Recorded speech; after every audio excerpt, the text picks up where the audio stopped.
জীবনে কোনোদিন আতশবাজি কিনিনি, কিনতেও চাই না, ফুটাতেও চাই না। Happy new year to all of you. Black আর হোয়াইট এই দুটা কালার আমার এত পছন্দ যে অন্য কোনো কালার সহজে আমার চোখে আটকায় না। একটা বিষয় কি আপনারা আমার সাথে সহমত? আচ্ছা, নিউ ইয়ার কি আতশবাজি দিয়েই করতে হবে? বয়োজ্যেষ্ঠ মানুষ, নবজাতক শিশু আর পাখি এদের খবর কি আমরা নেই যখন আমরা এই আতশবাজিগুলো ফুটাই?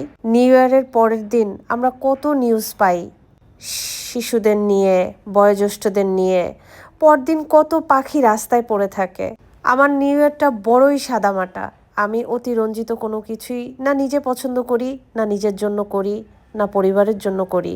বাহিরে প্রচণ্ড ঠান্ডা। আমার ফেভারিট একটা ব্ল্যাক ড্রেস আর ব্ল্যাক ওভারকোট পরে ঢ্যাং ঢ্যাং করে চলে গেলাম আলামারে।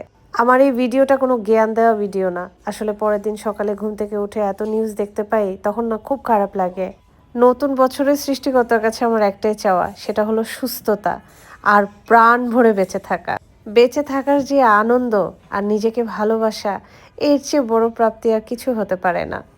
2টা খাবার অর্ডার করেছি, একটাই কথা বলবো, টেস্ট ভালো ছিল না।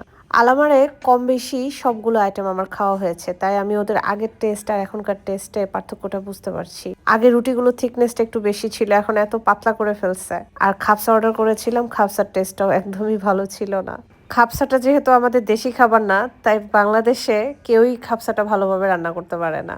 মানুষ মানুষের কাছে কিছু চাইলে আমরা বিরক্ত হই, তবে সৃষ্টিকর্তা সব সময় দেওয়ার জন্য বসে আছেন। এই নতুন বছরে সৃষ্টিকর্তার কাছে সবচেয়ে ভালো কিছু চেয়ে নেওয়াটাই হচ্ছে বুদ্ধিমানের কাজ। মানুষ হয়ে মানুষের পাশে থাকা, মানুষকে ভালোবাসা, নিজের স্বাস্থ্যের প্রতি খেয়াল রাখা, নিজেকে আরো উন্নত করা। আমি আমার জন্য চেয়েছি, সাথে আপনাদের সকলের জন্য দোয়া করেছি। যে যেখানে আছেন সুস্থ থাকবেন, ভালো থাকবেন। সবাইকে নতুন বছরের অনেক অনেক শুভেচ্ছা ও শুভকামনা।